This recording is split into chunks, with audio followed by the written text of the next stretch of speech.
Hey, I'm Joe Velasquez, And I'm Sean O'Connor. and we are here to proudly announce. Fear on film. I'm sorry. Oh, God, that was good. That was good. Okay. Too much, Joe.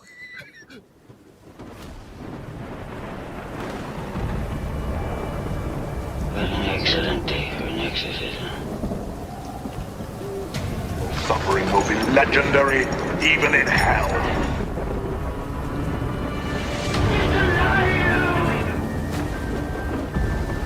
I see dead people. Fear on film.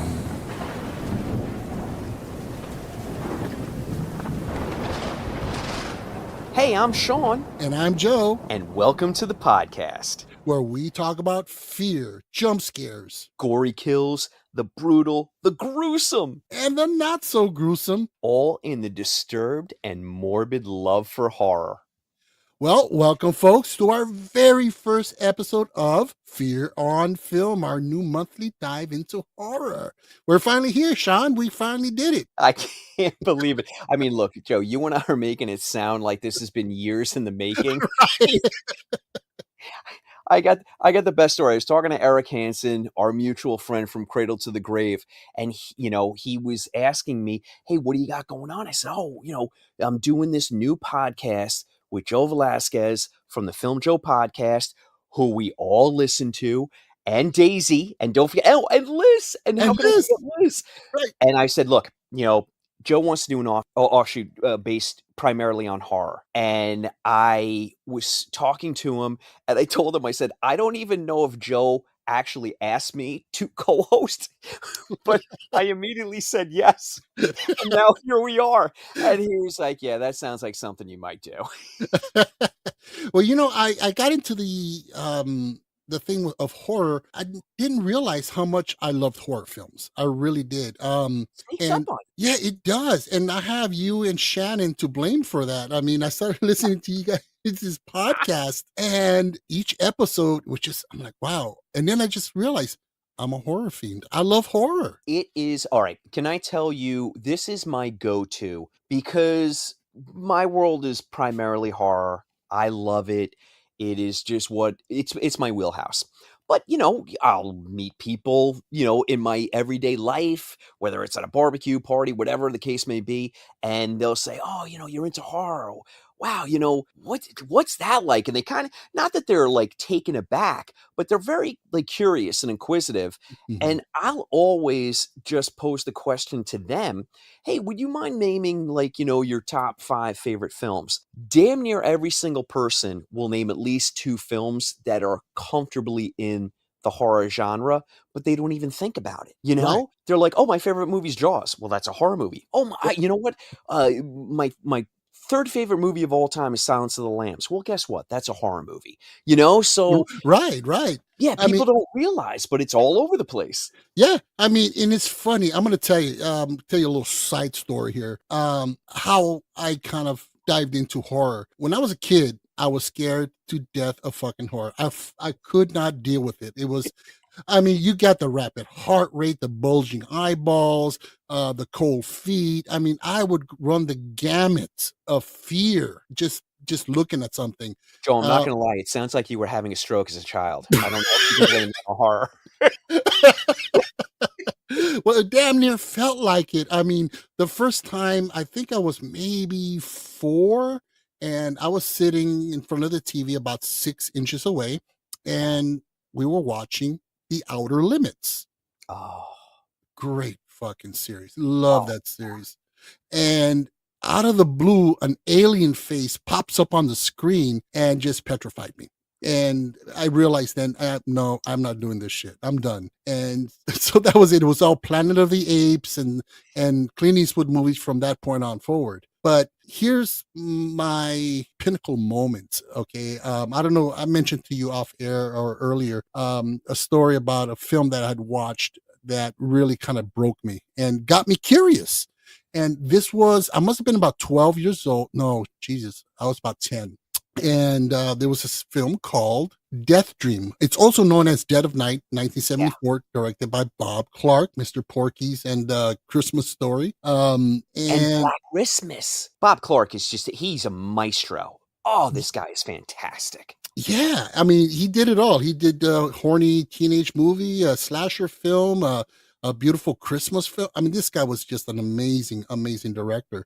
Right? And so it was on the TV, and so I'm like, fuck this, I'm going to my room. And we lived in this pretty nice sized house that was built at the turn of the century. Ooh. And yeah, it was an old house, and it was haunted, and that's topic for another podcast. But it was Oh, yeah. I'm going to ask about that down the road. Okay. Oh, absolutely.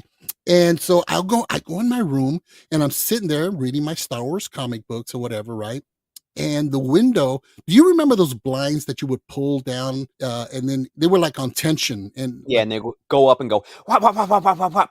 exactly. So the window, this is at night, the thing is wide open, and the wind, all I see is black outside the window. Okay. And I'm like, I'm not doing okay. So I'm like, so I gently, and keep in mind, I had just watched a few frames of the film in the living room. That's why I went to the bedroom. I'm like, nah, I'm not.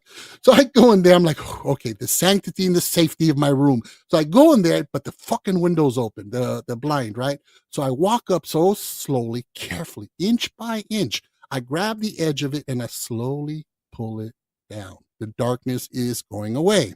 It's all the way down. So great. I go back to my bed, back to my comic books, when all of a sudden that thing goes off. It shoots up in the air. It wraps up on itself. It's like, and it flies off the hooks, hits the ground with a shattering boom. I jump up. I freak out. My heart is outside of my chest. I run out the room. I go back into the living room in the safety and comfort of my own parents. I sit down beside them, and I finish watching Death Dream. And it was It was horrific. meant to be, my friend. It was meant to be, and it just freaked me the hell out. And finishing, and you remember the film, right? Down to the ending where he's Oh, hell yeah. he's it's about a dead Vietnam soldier, who comes back as a zombie and so forth, and he's burying himself back up at the end, and it was terrifying, but it piqued my interest. But it didn't get me into until, I'd always been curious until the 80s, and that's when we had that boom of horror with Jason and Freddy and Chucky and all that great stuff. It's so funny how your story is true for a generation of horror fans, and it all starts in youth. Look, Yeah. Mhm. you and I are a particular generation and a particular age. We don't need to get into it. It's still young. We don't Right. we don't have to make this a depressing podcast. No. But we grew up in an age where it was the introduction of cable TV. Yes. So at first you had the Outer Limits, you had the Twilight Zone, you had things like the 4:30 movie and Chiller Theater and Creature Feature. And Oh. every local station throughout the country had its own variation on those kind of, the Friday or Saturday night horror movies. And if you were lucky enough, you actually had like an Elvira or a Svengoolie or a Zachariah, like you actually had a horror host. I was always so jealous of the West Coast local TV stations, and they had just this array of horror hosts, and it just seems so cool to me. But our generation grew up watching that and then kind of transitioning into cable, where desperate for content, they just started throwing everything. Now we had 24-hour movies, and they were just putting everything on there. So it wasn't unheard of at 9:30 in the morning to turn on the TV. It's 1987, and you're watching, Return of the Living Dead, Or right. or it's 1982 when you're watching, Laser Blast or something crazy like that, because they just needed to put stuff on. But we just consumed it all. I mean, it was like Hungry Hungry Hippos with horror movies. And I shouldn't just say horror movies. It was action movies. It was rom-coms. It was comedies. But people don't understand, because everything is at everyone's fingertips now. Back then, that was the introduction of it in a televised format. So we were just ravenous animals to just inhale all the content that we could possibly get our hands on. So, to your point, like the seed was planted at a very young age, but it wasn't until the 80s where all of a sudden you could kind of let that grow and maybe mature a little bit and dine out on some junk and then kind of sift through it and find some gems in there too, because there was a lot of junk. What Oh, is it? wow. Yeah, there was tons of garbage, but it was fun garbage. I mean, humanoids from the deep. I mean, come on, Hell yeah. chud, critters. I mean, they were fun. There was a sense of playfulness, and to your point, fun.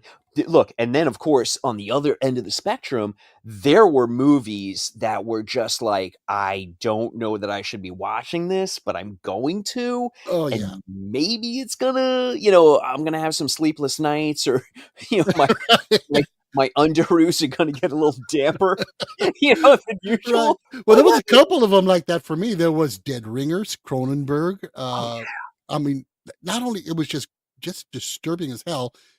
You have what is it, Eraserhead? yeah. Or Cat People. These films were just like you said. I'm sitting there going, should I be watching this? But I was just drawn to it. Joe, it's so funny that you say this. Oh, okay. So for our listeners, I'm Sean, and I'm on the East Coast in New York, and Joe is on the West Coast in California. So it's funny that you brought up Cat People, because we've got a theater in New York, fantastic theater called the Metrograph, and they're playing Cat People, Paul Schrader's Cat People, and Joe, I'm telling you right now, I will be in that theater, and I will be watching a 35 Oh, millimeter print of Cat People. I'm on the next flight. Oh man, that Ah, is my so man. freak. Well, a little side story about Cat People. My aunt, she worked for the producer. She was the housekeeper, and so before the Wow. movie even came out, the producer, his name was Charles Fries, and very nice gentleman. And he would tell her, bring the kids over, play in the pool. It was great. And I remember there was a copy of it on the coffee table Oh, and I'm like, wow. And I watched it and it was pretty cool. It, but like I said, like I mentioned earlier, I missed out on the whole 60s and 70s. I mean, the stuff like Amicus Hammer, AIP, all the Giallo stuff, the Edgar Allan Poe stuff, with Vincent Price. I missed a lot of that because I oh, was chicken shit. Joe, you're creating the perfect segue to our next segment for the podcast. So, Yes. you know what we should do though, Joe? Let's do this proper, because you and I are guns a blazing runaway train, and that's the fun that you and I have together. But because this is the first episode, why don't you do the listener a favor and just take them through what the format of the podcast is going to look like? All right. Yeah. So basically, what we're going to do is Sean is going to give me an assignment at the end of each episode, which is a movie from the 60s or the 70s that I obviously missed because I was way too chicken shit. And and I'm playing catch up. You were a sweet young child. Stop beating yourself up. And then aside from that, we're going to be covering the latest some latest films, and that will be the meat of our episode. And well, we didn't mention what film we're covering, right? Oh boy. All right, everybody. Joe, if you don't mind, I'm going to tell him right now. Go for It's it. none other than Osgood Perkins' The Monkey, based on the short story by the master himself, Stephen King. Yes, and I can't wait to dive into that. Got a lot to say about it. Interesting film. But yeah, so, and again, this is probably one of the motivations that I had to start this podcast because I wanted to discover and explore and go through this journey of classic horror as well and get more acquainted with it. Because remember, in any genre of film is today because of what film gave us yesterday. It all comes from that. You see a movie now that does something that was probably done in the 40s and the 50s or the 60s. Mm-hmm. And so in order to understand film now, it's good to understand and delve into and study film from back then. Agreed. So yeah. 100% agree. Hard agree. All righty. So Sean, what was your homework for me? Okay. All right. I've got to tell the listener this was the hardest assignment. It is going to be so difficult on a monthly basis to give Joe one film. So what I'm going to do is I'm going to give Joe about, 2, 3, 4 films that he can choose from, and he's going to pick the one that really resonates the most with him. He will have seen none of these. So it's going to be a fresh watch for him, but he's going to do, fair is fair. Joe will do a little research. Okay, you know what? This interests me. I don't want to give Joe something that's going to bore him. So this is what we did the first time out. Gave Joe a couple of movies. We settled on Hammer Horrors, The Brides of Dracula, directed by Terence Fisher, screenplay by the incredible Jimmy Sangster. The reason I gave Joe this film is because, to your point, you have a blind spot with some of the older horror movies, some of the international horror movies, because let's face it, Hammer is, it's an English-based production company. And even though a lot of this content was on the Chiller Theaters and the Creature Features, look, it wasn't readily available. You would have to wait sometimes weeks or months at a time to see Right. something like Dracula, Prince of Darkness, or to see Curse of Frankenstein. Nothing was readily available. So, with that said, this is the homework assignment. Brides of Dracula. I chose it because of the director and because of the screenwriter, but because it's such a lush, gorgeous film to look at. 1960, and it kind of encompasses that time in horror, especially British horror, where they didn't have a ton of money, but the money they did have is all over the screen. So you have these incredible, beautiful Gothic sets. You have, some hammy acting, which at the time may have been a little like, people may have chuckled a bit, or maybe they were scared out of their wits. I don't know. 1960s, they don't have they don't have a huge palette of horror to choose from. We're dead inside, Joe.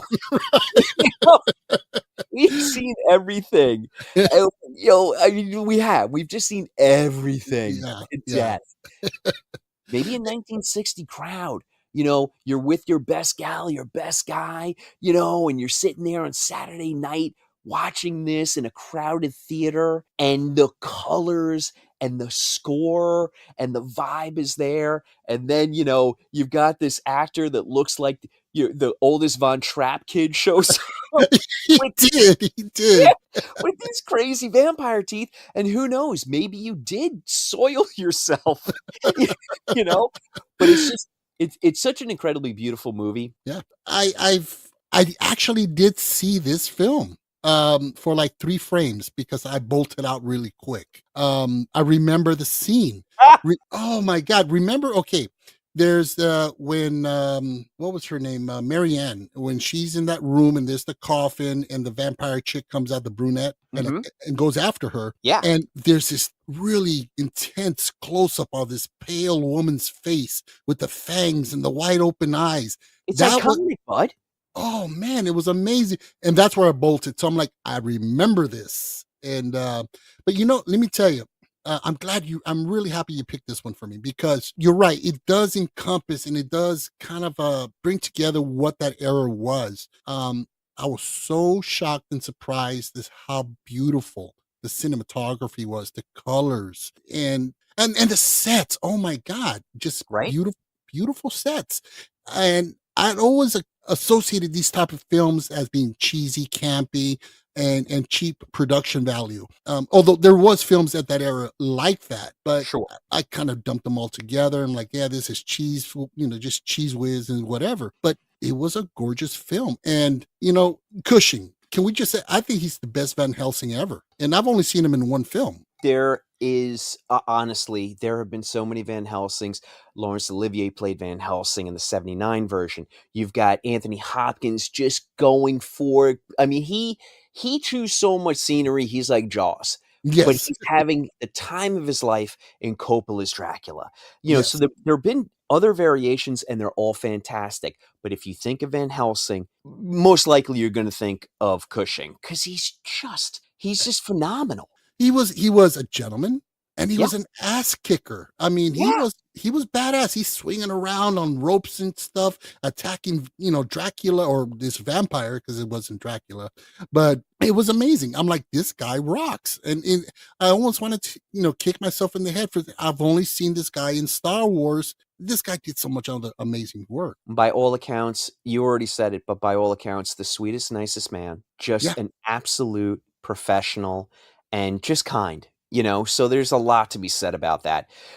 Joe, would you mind, just because I gave you this assignment, would you mind if I just mention a couple of important things for the listeners really quick? You absolutely. you know I'm the tangent king. Yeah, I see you, Eric Hansen, listening.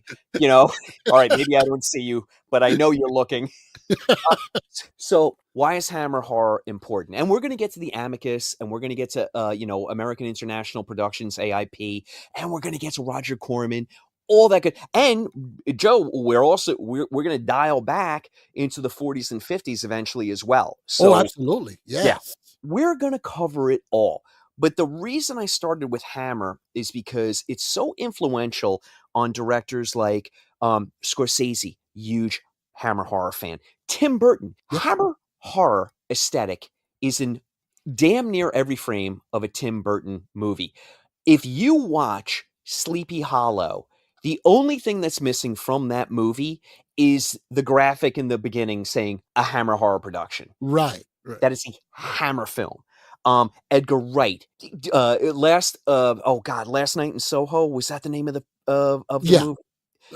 Night in Soho. I think that was it, or something like that. Incredible Hammer influences in that movie. Guillermo del Toro. Are you Yes. kidding me? I mean, Guillermo del Toro is the perfect amalgam of Universal horror and Hammer horror, and then a lot of course, his own, Mexican influences, that Hmm. incredible rich tapestry of horror, and Yeah. then you mix it all together and you get a master like Well, look, Crimson Peak, or not Crimson Tide, Crimson Peak. Crimson Peak. Yeah, you and I have a history with Crimson Tide, my friend. Yeah. But yeah, you're absolutely right. And then let's see what kind of Hammer influences we have on his Frankenstein that's coming out later on this year. It's going to Oh, be I exciting. I so can't wait. I can't wait. Which, by the way, the Bride has been pushed to March. Do you know that I just found out today that that's also a musical? Yes. Who Oh, knew? I can't wait. I mean, when I first heard who was directing and who's in it and so forth, I'm like, oh, and then they threw in, and it's a musical. I'm like, oh, I'm sold. Look, you had me at Frankenstein to begin with, honestly. Hmm. And Maggie Gyllenhaal, I can't wait to see what she does. So I'm incredibly excited for that. I'm also incredibly excited that we have a female director taking on a specific genre that is typically, except for the author, Hmm. that is typically Right. male dominated. So that's really excited to see what she can do with that.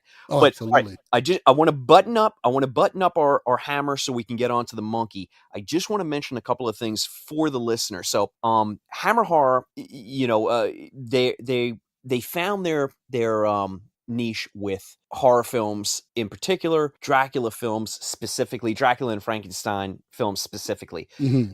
They were not Universal, so they could not ape the style or the look, so they had to create their own, which I think was the best thing that ever happened to them, because they really do. I mean, Christopher Lee is the sexiest Dracula that is, was, or ever will be. I'm sorry. Right. Right. It's just fact. Right. We've already established that Cushing is the best Van Helsing. I will go so far to say that Cushing is also the best Victor von Frankenstein. He's Ooh. incredible in Curse of Frankenstein, Revenge of Frankenstein. So anyway, all right, you and Hanson are already laughing at me because I'm going off on a tangent. But I just want to mention a couple of names quickly. So Terrence Fisher directed Brides of Dracula. Jimmy Sangster wrote the script. Now, these two guys in particular are responsible for a lot of great Hammer horror. Jimmy Sangster, he's got a quote that it's very funny and it's near and dear to me.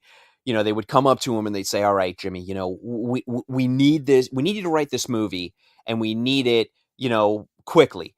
And he goes, all right, how quick? Do you want it to be good, You Right? know? Or do you want it quick or do you want it good? Was the quote. And sometimes they say, "No, Jimmy, we just want it quick." And he'd be like, "Oh, you Mm, kind of get what you get and you don't get upset." right. But if he had a little bit of time and he had a little bit of if he could buy some patience on the part of the studio, he could come up with some incredible films. Mm, So you've got Michael Caveris produced incredible Hammer stuff. Freddie Francis, he was an unbelievable cinematographer. He was actually the cinematographer on Dune and Glory, but he mm, directed he did stuff for Amicus, mm. like Torture Garden and Doctor Terror's House of Horrors. You've got Roy Ward Baker, who did the Quatermass movies and Scars of Dracula. So I hope my wish is that a listener will be curious enough to Google, Hammer Horror, check out maybe some stills, see what looks interesting, and then go on Tubi or, Roku or whatever. Look, whatever streamer you Right. have, just put the damn movie title in there. It's going to be somewhere and give it a shot. Yeah. That's all I hope. Yeah. Absolutely. And, going back to what you said about how, they will tell them, you want it good or you want it fast. And, but you know what? And you could tell it's reflected in the dialogue, which is kind of hokey and over Yeah. the top and stuff. Yeah, it But, is. but you know what? That added to the charm of the film and the over the top score, the dramatic element. And one film came to mind that was it was directly influenced by that, now that I think about it. It's a movie called Young Frankenstein, Right? and it had the look of the '40s, but it had the feel of those Hammer films with Frau Bluchen, and the horse neighing in the background and the thunder and the lightning, and, the dialogue that was so serious, Yup. and and it was so awesome, which, by the way, we on the Film Joe podcast, we will be covering, Young Frankenstein on our season opener, by the way. I mean, bud, first off, you had me at Film Joe, but I cannot wait for this. Ah, what a Yes. tease. Yes. What a So, tease. I'll leave it there because I would have so much to say about it. I mean, I really do. So what do you say we get into our, creature presentation? Let's do it. Let's Alright. do it. Listeners, before we continue, beware. There will be spoilers in the second half of this discussion. We'll let you know just when. So if you've not seen the film, you might want to pause, watch the movie, please return. Or we may just, we might spoil it for you. So beware, beware, caution, caution, enter at your own risk. Alright, you've been warned. Alright. So we have The Monkey, directed by Osgood Perkins. It is based off of a short story by Stephen King from the Skeleton Crew collection. It stars Theo James, Tatiana Maslany, Christian, sorry, I brutalized your name, Christian Convery, Colin O'Brien, Rowan Campbell, Sarah Levy, Adam Scott, and the always welcome Elijah Wood. Alright. Oh, that's odd. I don't remember locking this. You wouldn't happen to remember if my aunt had a wind-up toy monkey at the yard sale? Oh, not a cherished childhood memory now, was it? No, no, no, no, no, no, no!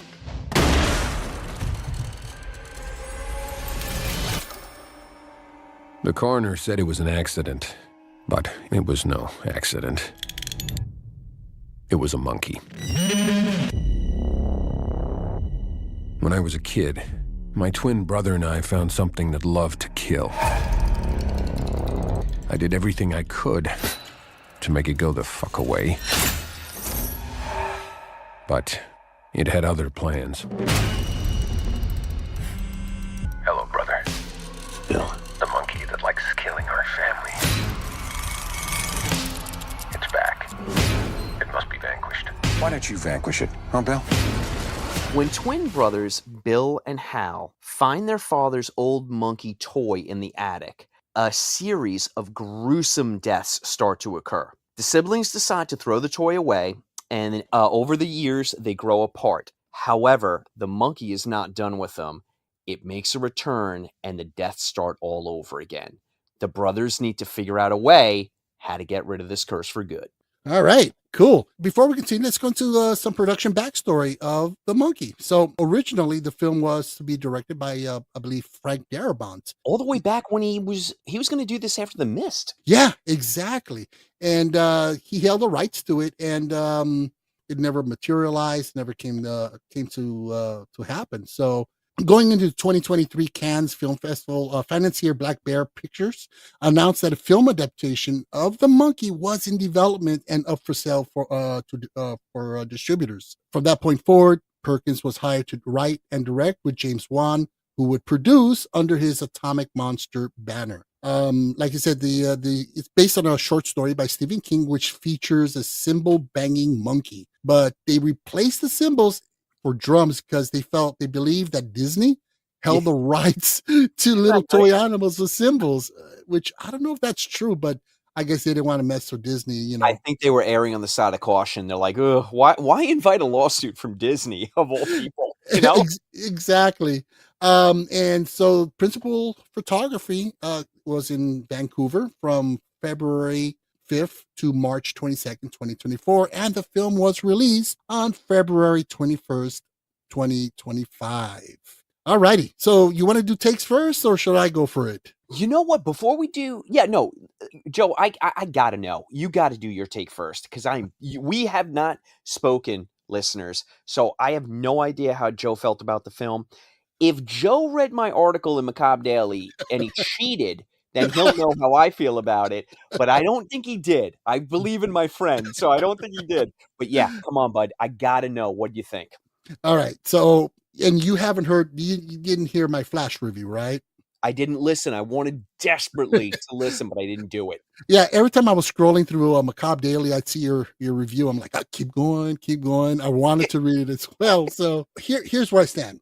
I went in super, super duper excited. I couldn't wait to watch this. Osgood Perkins, Stephen King, and Toy Monkey. I really wanted to like this movie. I tried. I really did. I'm not saying it's a bad film. It's not a bad film, but overall, it just seemed to miss most of its marks. It kind of was, it was kind of forced. So, but there was a lot of good things that Perkins did. So overall, I didn't really enjoy it as much as I thought I would. Okay, that is fair, and I respect my friend. That is the beauty of this podcast. We are going to have differing opinions. Okay, I know that we're not going to do our score until the end Correct. of the wrap up for the film. So this is challenging because I so badly want to ask you, on a scale, how do you feel about it? But you know what? Fair is fair. I got to wait. I have to wait. All right. Is it okay if I ask you some questions? I'm gonna play detective because I'm so curious as to what worked and didn't work for you. My first question for you is going to be: did you appreciate the EC Comics / Warner Brothers cartoon Roadrunner-esque violence to the film? Yes and no. Yes, in the aspect that, it felt like he was going for a Romero / Creepshow vibe. Ooh, I didn't even think about that, but dude, I just heard the crack of the bat because that just went out of the park. Yeah, Oh, the bright colors, the weird angles, the shadows, and so forth, the creepiness. I definitely felt like he was channeling Romero, which is great because I love Romero. yeah. And I love Creepshow. So that worked. The aesthetics, the tone, the mood, the cinematography, his interesting use of his camera, of sound design. He really Osgood Perkins. It seemed as though he was having so much fun directing this. It kind of comes off the screen. Even if you like or don't like the actual movie, the end result, you cannot help but appreciate how much fun this guy is having. Yeah, and that's what really held me. You can also tell.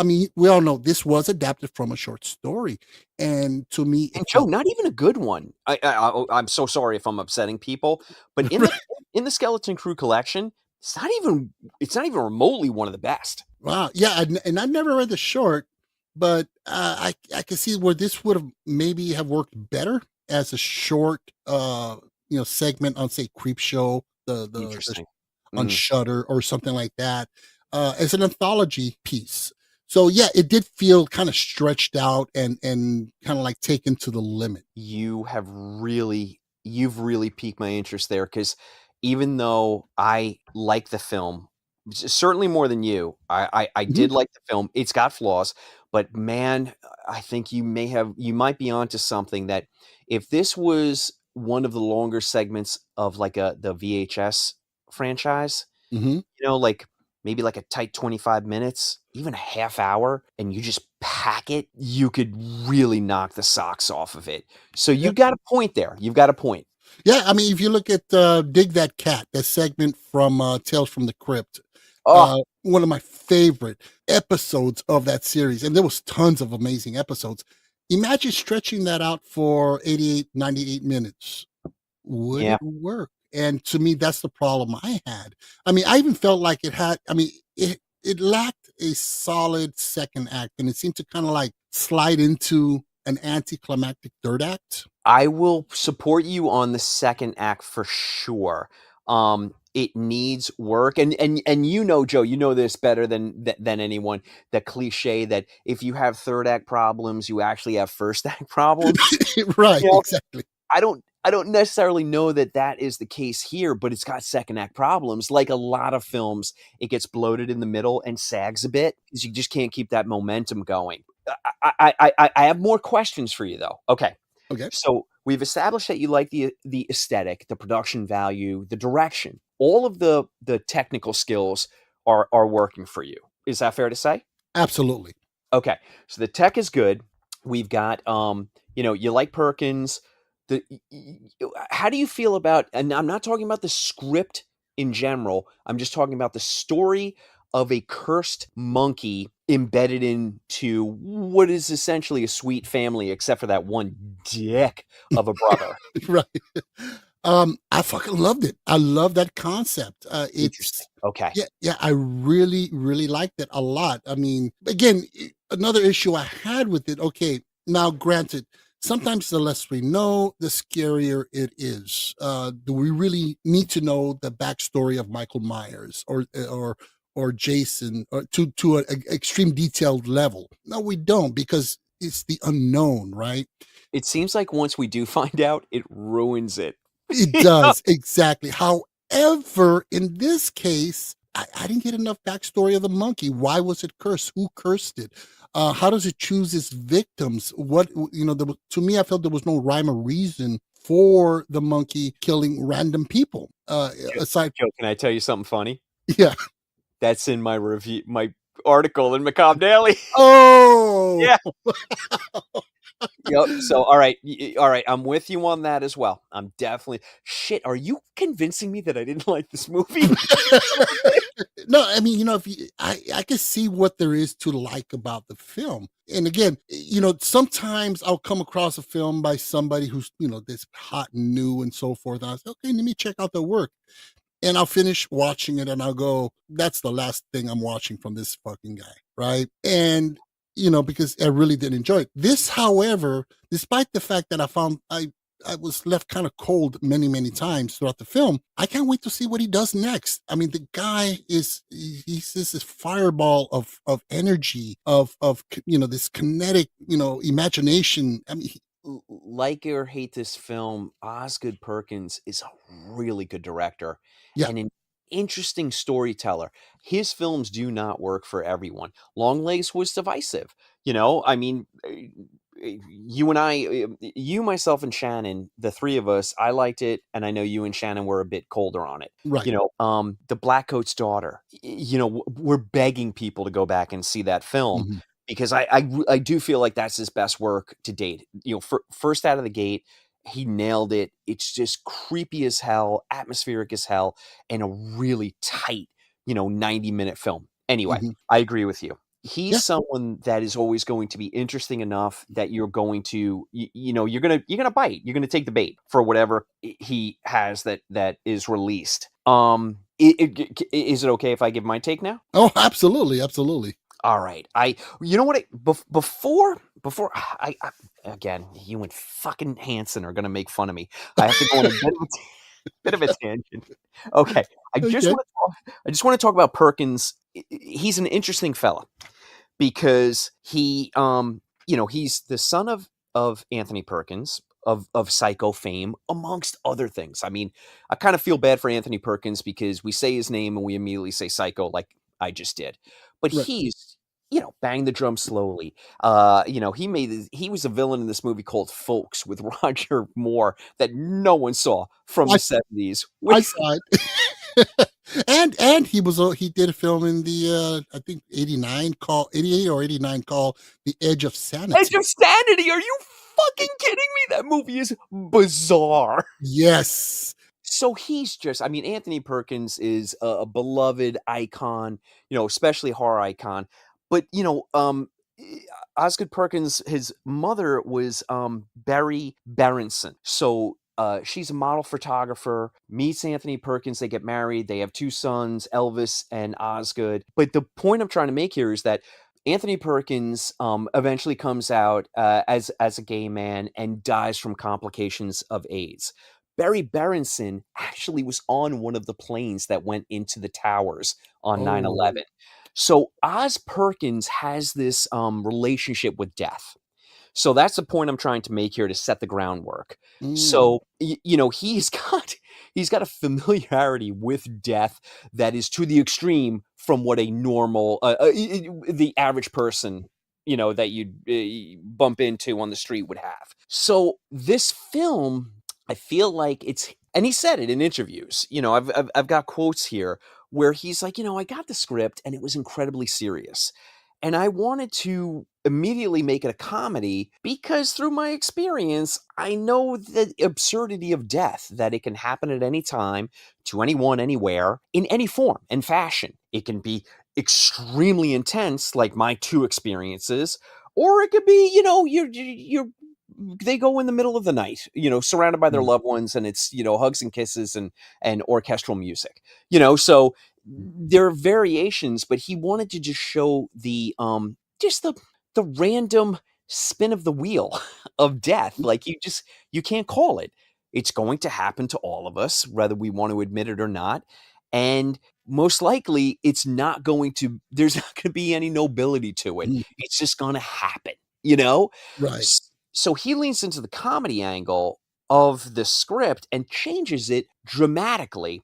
And I think that's where you get the EC Comics, the Coyote Roadrunner-esque aesthetic to it, which it landed with me because of the absurdity. I agree with everything that you said, which is the craziest thing, Joe.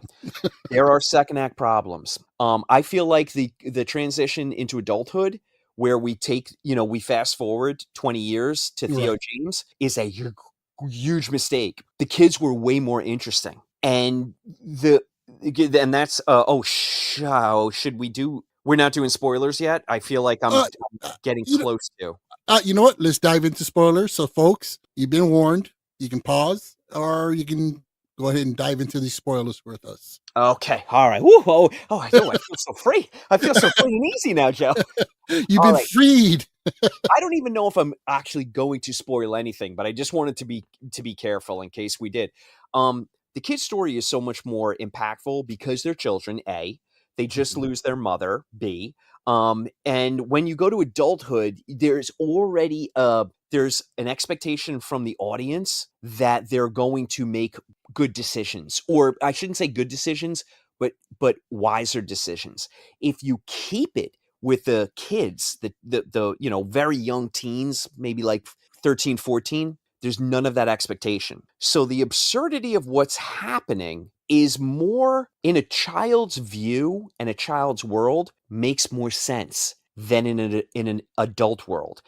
Most of these things are way back in your subconscious, and you're not really even thinking about them until you leave the theater and you're like, hey, wait a minute. Why didn't this adult man do this? Right. You start to rub up against that, but you don't really ever say that if it's a child's world. Like, no one's looking at the kids from Stand By Me or the Goonies and saying, like, why weren't they more responsible? You know?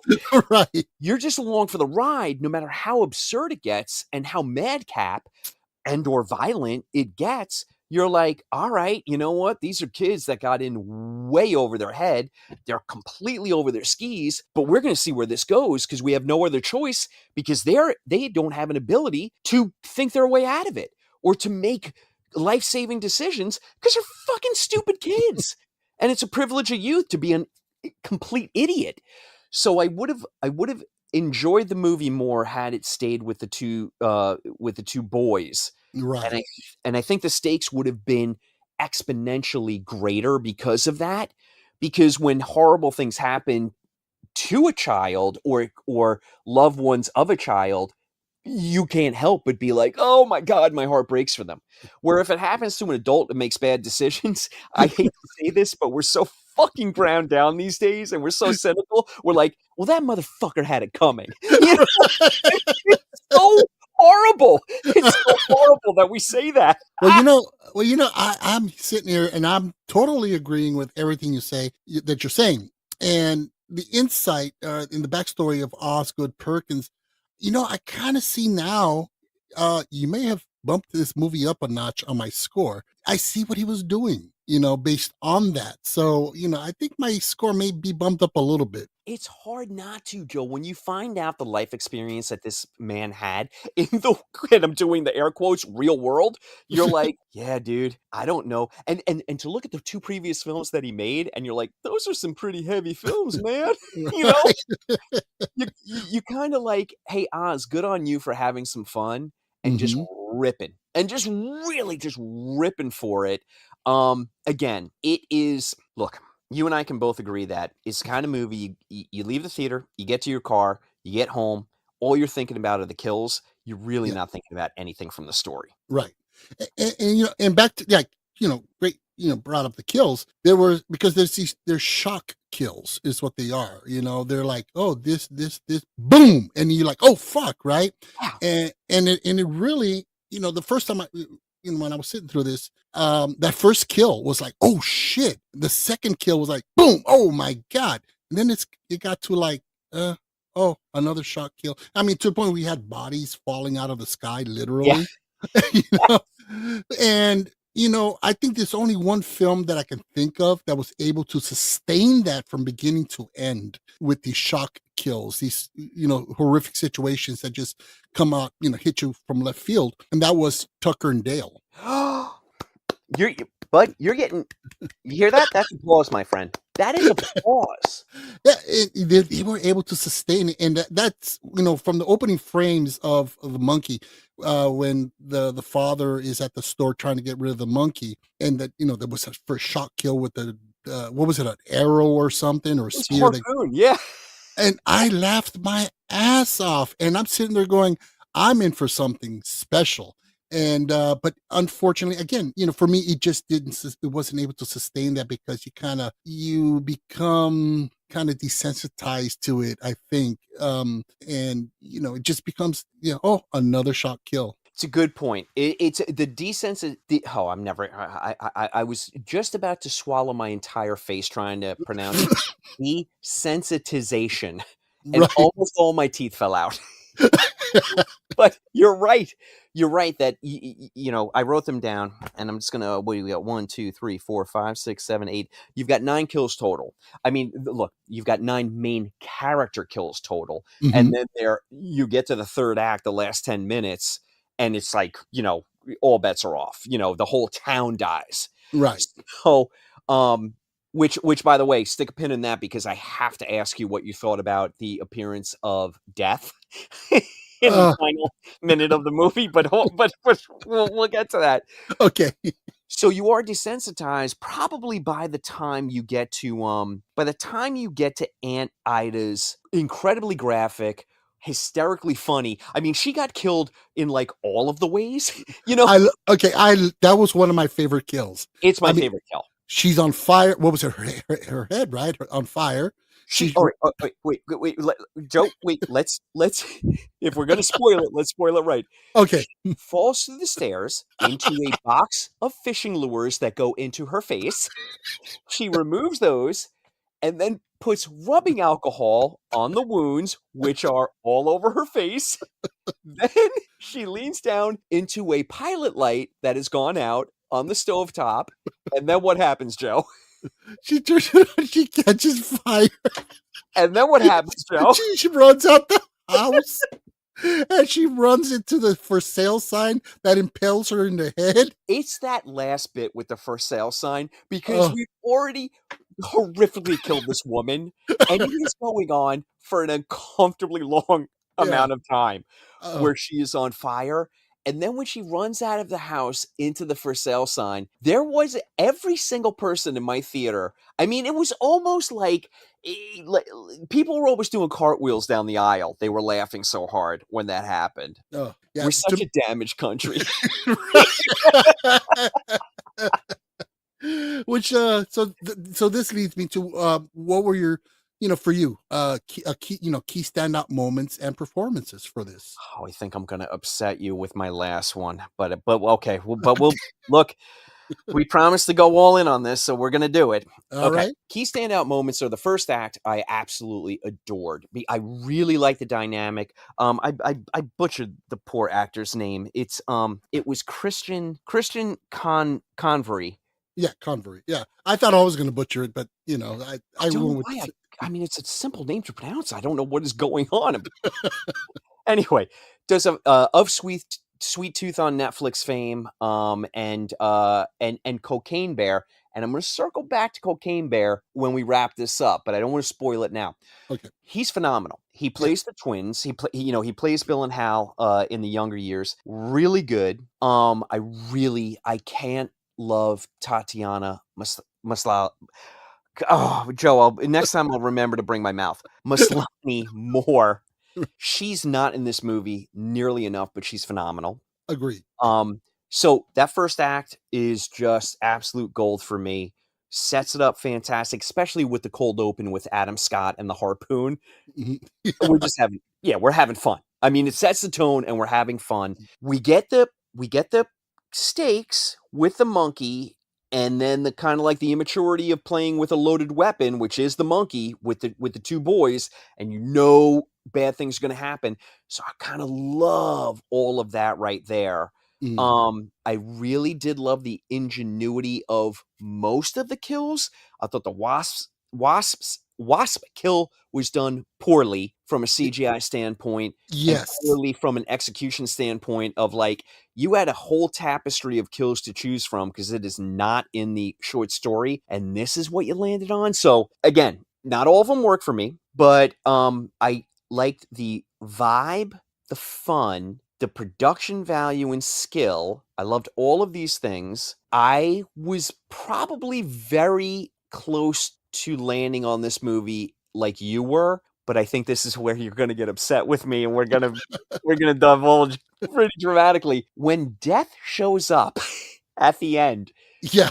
it was that final just Oz Perkins, fuck this, I'm just having fun of it all, where I was like, oh, you son of a bitch, you got me. When death shows up, I laughed out loud. I laughed out loud in the movie theater, and I was like, oh, yeah, you got me. You got me. Oh, man. Well, I really enjoyed Theo James. I think he did a really good. Yeah, he was great. It's almost a challenge, or I don't know if it's a challenge or something they want to bite into and just devour and have so much fun with when an actor gets to play two different characters. And, when done right, in this case with Theo James, he really knocked that out the park. He was really, really good. I believed him as the good brother, and I believed him as the bad brother. He's getting better and better role after role. I'm really excited to watch him now. Yeah, and Christian Convery, the same thing, ditto. Yeah. He, you buy him as both. You're sitting there. You're not sitting there going, "Oh, this is the same actor." You're going, "This is this character, and this is that character." They're two different people. and Yeah. that's an accomplishment for an artist. And so, yeah, that really stood out for me. Like yourself, I really did enjoy the ingenuity and the engineering of the kills. It's a They're good looking film too. It really yeah, is. and yeah, the aesthetics, the cinematography, the work of the camera, the editing, really, really sharp, top notch.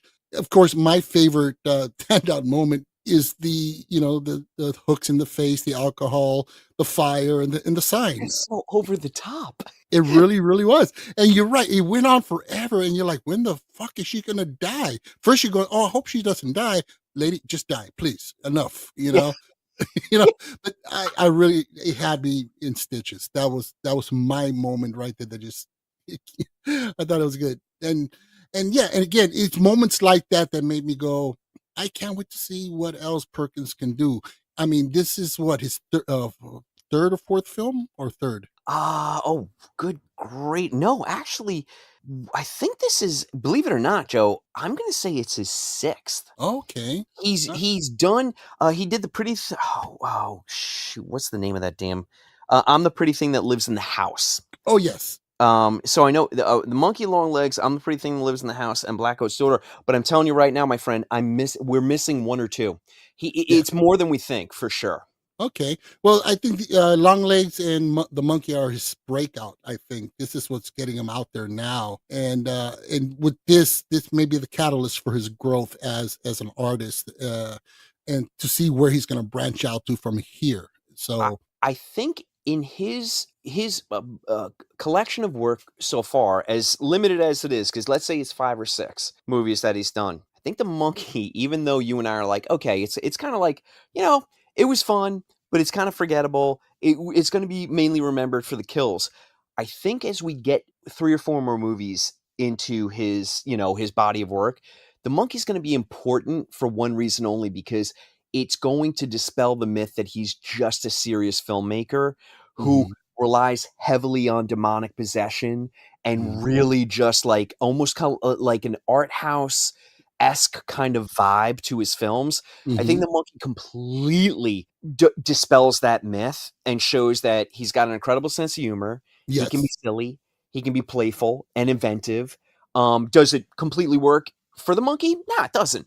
But it shows that he has another layer to him, which is exciting for a filmmaker, because now you're like, oh, we as a film goer and a viewer have made the crucial mistake that we always do with every single filmmaker that comes along, is we put you in a box and now you broke out of it. And now we're like, well, what do we do with 2 boxes? My head just exploded, Right. To me, I think he still needs to develop his story or his character development, his storytelling. I see him as a director with so much more potential, and I know he's going to grow. And I'm excited to see what he's going to do. It's weird, dude. He's got he writes and directs. Mhm. The movies, the Black Coat's Daughter, Long Legs, he wrote and directed. I'm the pretty thing that lives in the house, and the Monkey are adaptations. Can't peg this guy, man, because we can't be like, well, when he writes and directs his stuff, it's so much more powerful. That's not the case, I mean, he just kind of he brings it for everything, but it is to there's point of diminishing returns to kind of all of his stuff. Right. I agree with you. I think maybe this is the kind of filmmaker that maybe he needs like, I don't know, 10 movies under his belt. And the 11th one is the 11th one is his Raging Bull, or who knows. Mhm. But whatever the case may be, we're going to be there because he's just insanely interesting. Yeah, and I agree with you. We will see that moment, that one film that's going to come out where people are going to go, "Wow!" I think you're right. I Yeah, think you're right. yeah. Hey man, can we talk about something? Look, talking about money's kind of gross. We'll cop to that now, but it also happens to be part of the process, Right. of the whole enchilada, so to speak. So you mentioned that there was a bidding war for the film. Right. Neon wins that bidding war for the Monkey, and they buy it, and then they make this movie on a budget of, they're saying 10, 11 million. So let's just say 11 million. Mhm. This movie's made 57 million. Now, let's double that 11 for marketing, all that good PR and that marketing. Let's just blow it up to 20 million. Now they've still made 57. They've doubled their money. Mhm. This is a great investment for Neon. This is a hit for Perkins, coming off of Longlegs, which was made for anywhere from 11 to 15 and made over 100 million for Neon. Yeah. So Neon's in the Oz Perkins business, is what I'm saying. Right. Well, Hollywood is they're starting to catch on what's going on. I mean, it's the business. Spend 100, 200, 300 million dollars, because the more money you spend on it, the bigger returns, right?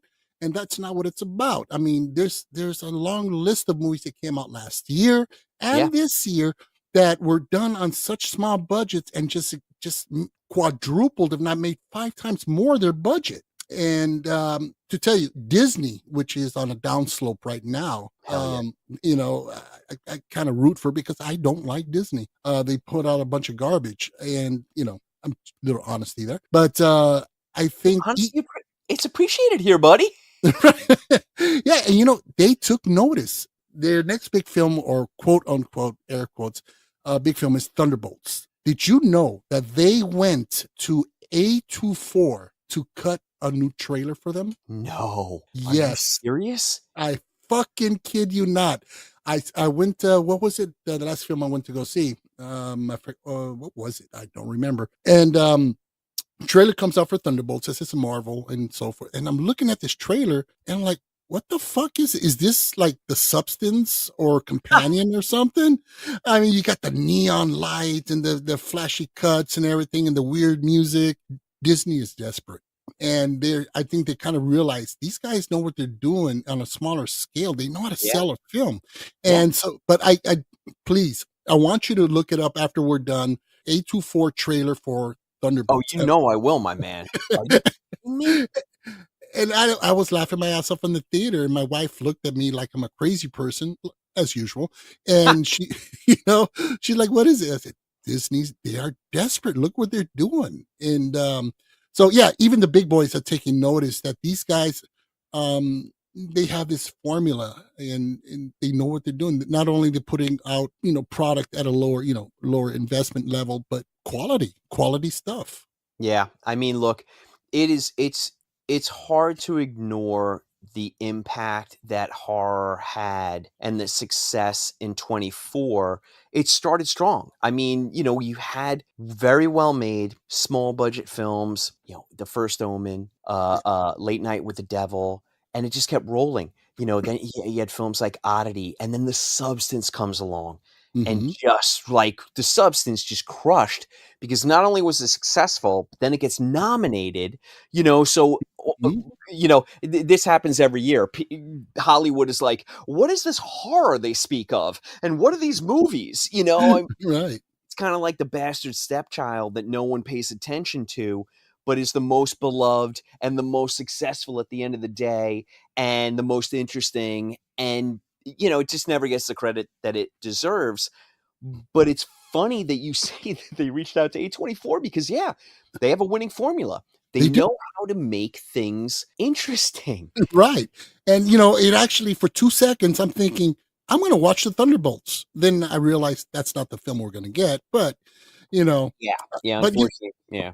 yeah, but horror has been around, man, and it's not going anywhere. It may not hit like an explosive, oh man, this is the next big thing, but it never goes away. It's been around since 1896, with the first horror film from, who was it?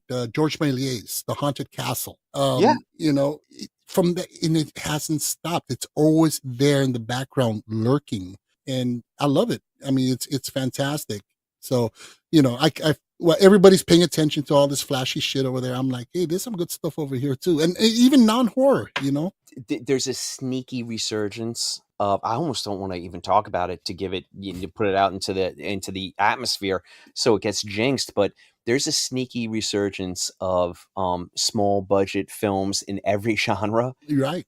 that are made by people who love film, made by people who know their craft, get crew, from actors, directors, producers, to gaffs, fucking craft services, everybody, practical effects, that love the project, love what they're doing. It shows up on screen and people Yes. find it. I'm not saying that it makes, scads of money, like the truck shows up and dumps it on your driveway. That's Mhm. not the point. The point is that people are finding these films, and that's Yes. incredibly exciting. And it kind of harkens back to what was happening with indie films in the 90s, where Yes. they weren't getting played in the multiplexes. You had to find them in art house cinemas, but people were finding them. So Mhm. again, Joe, I feel like I'm jinxing it just by talking about it. No, You know? no, But I it's happening. totally agree. I totally agree. I mean, I'm gonna let you a little, inside here a little stuff, by myself. I You almost gave should. up. You're an incredibly interesting man. I'm just Joe. I almost gave up on films altogether. I really did. We all have that point, bud. We do. Yeah, it was 2015, and there was this onslaught and keep in mind, I love Star Wars. There was onslaught of Star Wars, of Marvel, of DC, and I just saw. I kind of like felt I had those glasses on from They Live from John Carpenter's film, and when I put them on, I'm like, I see garbage. That's Yeah. what I was All seeing. you saw were the dollar signs. Yeah.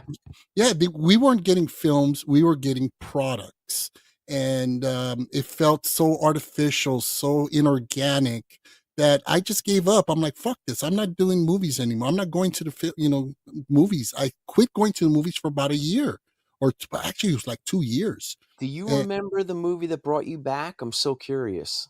oh, I have to say it was 2018 when two things happened. My faith returned in film. 2018 was a banger of a fucking year. You had Jojo Rabbit. You had Once Upon a Time in Hollywood. Yeah. You had oh fuck, I can't even remember. There was so many great films, and they were all nominated for Best Picture, and my faith was restored. Yep. And all 10 nominated films for the Oscars that year, I saw them all. Parasite, and so forth. Then the awards came on, and I lost faith in the Academy Awards, and I'll never, ever, ever watch the Oscars again. Oh, Uh, I gave up on that. That's a dog and pony show. You got to give up on that. It is. And, Parasite, decent film. It was really good, very impressive. Was it a better screenplay than Tarantino? I mean, no. Once Upon a Time in Hollywood was an amazing screenplay. So I said, fuck them. But I started getting back into film and going to the movies and so forth. And, I realized I'm going to have to look up titles of films that I've never heard of versus the ones that are blaring in my eardrums. And I found my way back. And here we are on Fear on Film. Joe, can I look? I'm gonna put this out to the listeners. Joe and I would be so curious. We'll give our email at the end of the episode. If you have an experience like Joe's where you lost faith, but then you came back, let us know what drove you away, and let us know what brought you back, and we'll read it on air. We'll be and look, it can be complete anonymity if you don't want your name mentioned, or just give your first name and an initial, or fucking make up a name. How are we gonna know? Eleanor Roosevelt, I thought you were dead. But Yeah, that would be absolutely. We'd love to hear from you. That would be fantastic. Absolutely. holy shit, Joe, what happened? This was supposed to be a horror podcast, and now we became variety. I know. Oh man. Well, you know what? On that note, why don't we get to our ratings on The Monkey? You got it. You All got right. it. I think I'm a little bit lower, and I think you're a little bit higher after this conversation. So we're gonna call this the fright meter. And I try to come up with a clever, rating device or whatever. You know what? Let's just go with screams. Perfect. All right. So on a scale of 1 to 5, screams on the fright meter. So Sean, you go first. I'm gonna give it it deserves a 3, but I'm gonna give it a 4, Joe. Just because of Oz Perkins, his life story, and the fact that he needed to just have some fun with a horror film. I'm gonna give him a 4. Okay. All right. Wow. Well, I was a little lower than the score I'm going to give, but you know what? You opened my eyes to some really interesting insights in regards to Osgood's motivation and what he was going for, and I see that now. So, Sean, you opened my eyes. So. No one's ever said that, Joe. So my score on the fright meter, I'm going to go with 3 out of 5 screams. All right, monkey. You know what? Not too bad, monkey. You just got your banana. How about that? There you go. All right. Just don't turn that key. Oof. Yeah. I got to be honest though. When those drums started going, when those sticks started slapping, Yeah. my anxiety went through the roof. Yeah. So now this is part of the podcast where we're going to give some recommendations of stuff we've recently seen, and kind of, if you haven't heard of these, definitely check them out. So you got any recommendations? I do. I have one recommendation that I am really I'm so passionate about, Joe. It's The Rule of Jenny Penn. It's the film. It's by James Ashcroft, who he did a film a couple of years ago called Coming Home in the Dark. It is a tough watch. Just trigger warning, people. It's a tough watch with some hot button issues, but it's incredibly well made and atmospheric, incredibly well acted.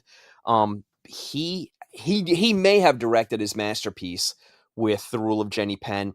John Lithgow hasn't given such an unbelievably unhinged, creepy performance since his De Palma days. And I know that Jeffrey Rush has had some, he's had some issues in the past, and, I don't know where we are with that, but it's good to see him back on screen. Sometimes you have to separate the art from the artist.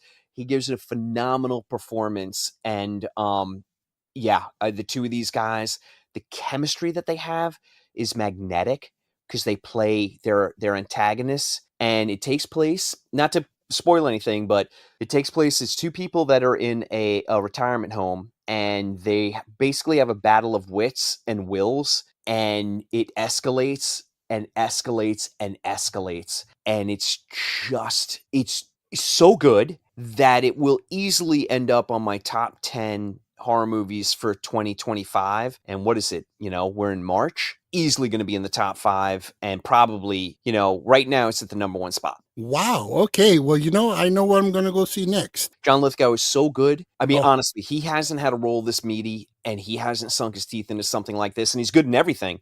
But this, he just dines out on this, and he's incredible. Wow. Yeah, I love him when he goes psycho. I mean, it's an older film he did called Raising Cain. Love it. I did it with Hanson on Cradle to the Grave. Oh, did you? Oh, I got to check that out. Definitely. Yeah, I love Lithgow. He's amazing. Well, I went on a rampage because I wanted to catch up on quite a few films that were buzzing. So I got a few for recommendations. What do we got?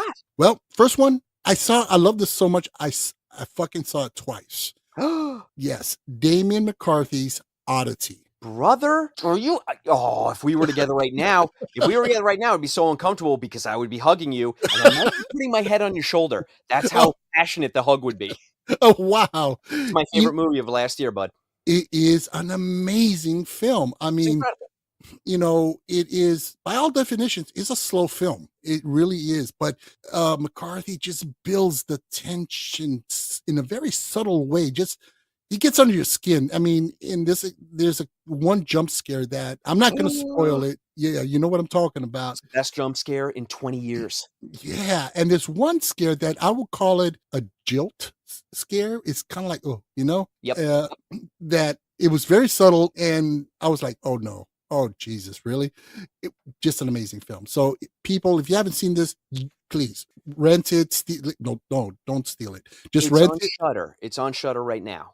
On Shudder, please. It's a Shudder production, I believe, right? Mm-hmm. Yeah, first. Yep. So I saw that, and another one I want to recommend is called it's from the Philippou brothers. Talk to Me. Great film. Joe, you're fucking knocking it out of the park. Oh man, I was so impressed with this, and it's basically a calcified hand or something that you grab and you become possessed, and so they take this fucking thing to parties to have people get possessed. Well, all right, bring out the tequila shots and let's let Satan into our body. Fantastic. Damn good movie. I gotta ask you though. All right, come on. Let's go in the way back machine.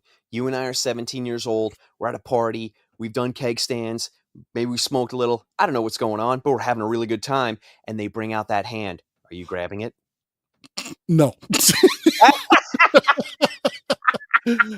I've been drunk to the point of absolute stupidity, but never that drunk. Yeah, I'm with you. There's no way I'm grabbing that hand. Not a chance in hell I'm grabbing that hand. Yeah, I'll be a dick and encourage other people to do it, but you know, Oh, I'm literally going to put the hand in someone else's hand. so yeah, I mean, I was so impressed with it. I mean, this came out what 2018, I believe, around there. Oh, no, And no, no, no. That was, no, man, that was 2023. 23. Yeah. Wow. Yeah, I don't know why I'd never heard of it and stuff. So, and I went down a rabbit hole. I'm like, what else did these guys do? Well, a movie coming up called Bring Her Back. Did you see the trailer? Oh, I lost my shit. I can't wait. Nightmare fuel, buddy. Oh man. So folks, Talk to Me is another one if you don't want to sleep. The next one I saw was a film called The Substance. This Okay. movie, oh man, Right? Coralie Farge, I hope I didn't butcher it. No, I think you got it, dude. Oh, she is a fucking genius. Not only does she gross you out, not only does she you know make your stomach turn, make you uncomfortable, gets under your skin. Every uncomfortable emotion you can have, she brings it to the table and it makes you eat it. You just kind of look away. And on top of everything, she's telling you something. She's bringing across a very, very heavy message. Yeah. She has a lot to say, to the point where, you know, it's about, you know, the perception of women in the industry and in our society as sex objects and so forth and so forth. I mean, it goes much deeper than that, of course. That there's scenes where she has the camera lingering on, you know, the actress's body parts, like her rear or her breasts. And, you know, usually these are shots that you would call sexy shots, right? You feel like a pig just looking at the screen. That's Yeah. what she does. Absolute genius. That was another rabbit hole I went into. I'm like, what did she do before? She did a film called Revenge. Have you It's seen? so, and you watched it? Yes. Oh, so good. Now it's not necessarily horror, but it is horrific. Well And she, put. Yeah. yeah, she does tap into some of those, you know, themes that she goes into with The Substance. But god damn, if that's, I mean, this, I'm not going to give anything away. Don't watch the trailer. Just watch the movie. Go straight into it. It's Joe, amazing. I want to tell you about just going back to The Substance real quick. So I saw it, I loved it. Saw it in the theater, had a great theater experience, and I couldn't stop talking about the damn movie. You know me, I'm a chatty Cathy. So I was talking to one of my friends, woman, and we're talking about the film, and you know, I was, and I'm giving my opinion, and I said, I don't know, the third act though. Wouldn't that have been more like, wouldn't it have worked better if it had been done with a scalpel as opposed to a wrecking ball? And she looked at me and she said, "Men don't understand subtlety. You have to rub their face in it." And I just said, Wow. you know what? I just learned a lesson, and you're 1,000% right. Wow. And yeah, and she was, so it made me appreciate the film even more because yeah, it's unfortunate, but yeah, you got to Mhm. just rub your face in it and say, "This is you're the problem," Yeah, and you know the one mistake I made, which I didn't know was a mistake, but I watched it by myself. When I was done, I was looking for somebody to talk to Yeah. tell them I would like, you would not believe what I'm talking to my fucking cat. I'm like, did you just see this? You just have to talk to somebody about it because it gestates in you long after you watch it. It sticks with you. It's got you thinking. And just when you figure something, you figure out what she was saying, you figure out something else. And even if you don't figure out something else that she was trying to say, there's something else. It's a multi-layered onion. And it just, to me, that was the best movie of last year. Joe, isn't film the best, buddy? Oh, I love it. I love it. And Best. yeah. And then, of course, I'm telling you, I consumed. The next film I saw was Companion, Drew Hancock film. Fantastic movie. And because it's the beginning of the year, it's so unfortunate that films that come out in the first quarter, January, February, and March, they tend to get overlooked because people are just, we're coming off the end of the last year and things get ignored. So it's really not until like the end of this year where hopefully we look back and we're like, oh yeah, there were those films. Yeah. No, Hollywood has they have the attention span of a fucking gnat. I mean, You know, they ignore a movie like The Substance, and they put their attention on a film like Emilia Perez. Don't get me started on that one. Oh my god. So and then finally, the final film I wanted, because I know I'm taking up a lot of time, a lot of oxygen here. Oh, I'm loving it. Presence, Steven Soderbergh. Joe, I'm gonna shake you. I'm so happy. Oh my god. You talk about the sweetest, gentlest, beautiful ghost house story. Man, did Um, that film land, right? Oh God, I teared up in the ending. Same. I'm not going to spoil it because it is a beautiful fucking ending. And furthermore, I'm not going to spoil how this film is shot because I really want to talk about that part. I mean, it was genius. I mean, well, it's Steven Soderbergh, David Koepp. I mean, amazing talent. But yeah, that I came out of there literally floating almost. It was just such a beautiful, heartfelt film that I didn't expect that at all. I couldn't agree more, bud. I couldn't agree more. Yeah.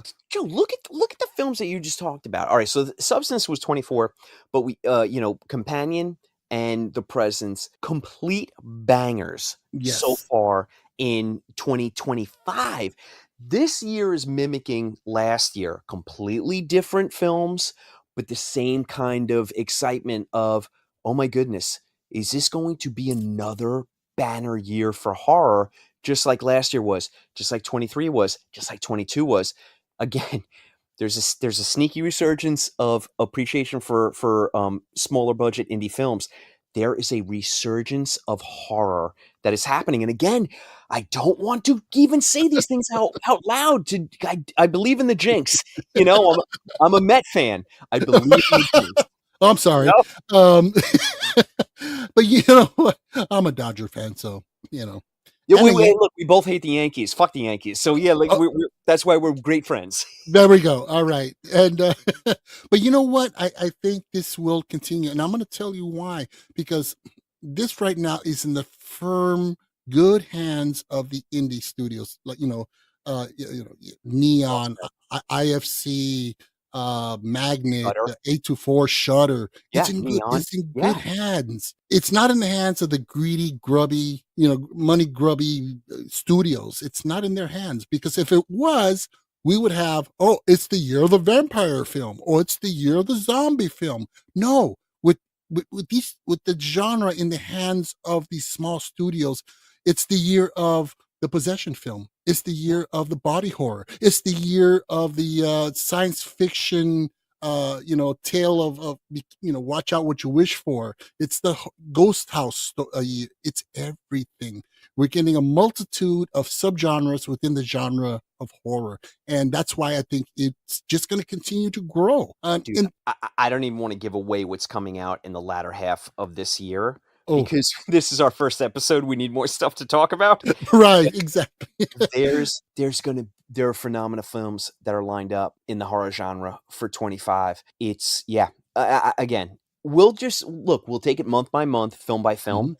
But so far, we're recording on March 21st, people. And the films that we've had, we're forgetting. I don't know if you saw Heart Eyes. Yes. Heart Eyes was fun. It was playful. It was creative. Josh Rubin deserves accolade after accolade for putting together a really, really great slasher. So again, there's another film. Look, The Wolfman came out. It did not work. I gave it a good review in Macabre Daily because, as horror fans, we bitch and moan that we never get anything new. They just keep doing the same shit over and over. Leigh Whannell tried something new. It didn't work, but you gotta appreciate that he tried something new. Absolutely. But again, it's a beautiful film to look at. It's incredibly well made. It's not a waste of time. You forgot to mention Werewolves. Yes. Frank Grillo. That was just B-movie badass fun, Perfect cable movie, which is what you and I grew up on. Yes, absolutely. So folks, we have a packed year. We're gonna do our best to bring you as much as we can on what's coming out and cover as much as we could. So Sean, you got homework for me, right? What's my assignment for this month? Okay, I'm hoping that you haven't seen this film, but I've got some backups if you did. Okay, so Sean Byrne has a movie coming out called Dangerous Animals. It's about a serial killer whose weapon of choice is sharks. It stars Jai Courtney. They just released the trailer yesterday. This is a gorgeous, gorgeous looking film. Sean Byrne did a movie called The Loved Ones and a movie called The Devil's Candy. Have you Okay. watched either one of those films, Joe? No, but I've heard of the Devil's Candy. I'm going to need you to watch The Loved Ones. Okay. Gonna need you to watch The Loved Ones. Sean Byrne, The Loved Ones. I'll shoot it to you in a text. Yeah, that's your homework for next episode because we're going to be talking. My thought is that we're going to be talking about Dangerous Animals when it releases. I believe in June. It might be Right. June or July. Mhm. But I saw the trailer. Sean Byrne is one of those directors, just like what we're talking about with Oz Perkins, where it's like, oh, okay, so I've got to follow this person's work Okay. forever. Yeah. Cool. All right. Assignment accepted. All All right. right. All right. So, folks, next month, be sure to join us. We're going to be covering Ryan Coogler's Sinners. Man, I wish we could see this in person, Joe. It'd Oh, almost be worth the fucking airfare for me to fly out there. oh man, do it, do it, do it. Ah, this is gonna be so good. Yes. So I love Ryan Coogler, and it's interesting to see him jump out of he you wouldn't know him to do horror, so it's interesting to see what he's going to do. And who's in it? Oh, God, I went blank. Oh my God, Michael B. Jordan. Michael B. Jordan. Yeah, he's pretty intense, and just off the trailers, looks like he's going to knock it out the park. So folks, that's what we're going to be covering next month. So be sure to join Sean and myself for Sinners. Alrighty. So, folks, thank you so much for joining us on our first episode, and thank you for listening. We really hope you enjoyed the show. Please help to support the podcast by giving us a 5-star rating and leave a good review. I'm going to emphasize good. Any way you can support us, please subscribe. Follow us on Amazon and Spotify and iHeartRadio, Deezer, Audible, Boomplay, wherever you get your podcast fix. We really do. We hope you enjoyed listening to us because we love talking film. And honestly, when we're doing this, we feel as if we're talking to you. I mean, Joe and I are friends and we love talking to each other, but it really does feel like we're in a room with you and we're just, we're cutting it up about film. So if you could leave us that good review, I hate to do this because it just feels so like self-serving, but it's how we get our podcast out there and it's how we spread the word. It really does help. I know you don't believe that, but trust us, it does. Absolutely. And, look, don't want to give us a 5-star? We'll take a 4.75. We're not greedy. All right. Fair. That's fair. Yeah, fair enough. And so also don't forget, you can also catch me on the Film Joe podcast with new episodes that drop every Wednesday on the same platforms we just mentioned. If you're not listening to the Film Joe podcast with Joe, with Daisy, with Liz, it's like you're missing all your favorite holidays all at once. That's all I can say. Well, thank you. And Joe, it's true. well, I very much appreciate that. Thank you so much. And now, as far as Sean goes, you can catch him on, he's on at Macabre Daily, which is an amazing website and an amazing source for your latest on horror and in film and literature. Tell us more about that, Sean. Thank you, buddy. Look, it's a bunch of passionate people who love horror and love film. MacabreDaily.com. You can find, just type in MacabreDaily.com and it's going to pop up. We have articles daily. I mean, we're giving you the latest news, the latest reviews, the latest interviews, all based around horror films, horror books, horror comic books, horror games. I just recently, I got my own column. It's called Paper Cuts, and it's all about horror literature. And nothing would please me more than if you were to just click on there and check it out and let me know that I'm a subpar writer, but occasionally has a good thought or two. Oh, Sean, you're far from, which, by the way, congratulations on the column. That is so fucking amazing. Thank you, my man. I'm really stoked. Oh, can't wait to start reading. So also don't forget to check us out. We're on Instagram, TikTok, Threads, Blue Sky. We have our own YouTube channel. All this stuff you can find in our link tree below in the show notes. Absolutely. You can also contact us directly by email, and you can email us at fearonfilmpod@gmail.com. I'll repeat that. It's fearonfilmpod@gmail.com. And we'd love to get your feedback. And again, I'm just putting this out there. If you have lost faith in movies and then, for a certain movie or a certain time period, but then regained it through a certain film, please let us know, like Joe's experience. Just dying to find out if people have similar experiences. For sure. We'd love, and to read your story. Alrighty. So Sean, with that being said, I'm Joe. And I'm Sean. And this has been Fear on Film, where horror lives.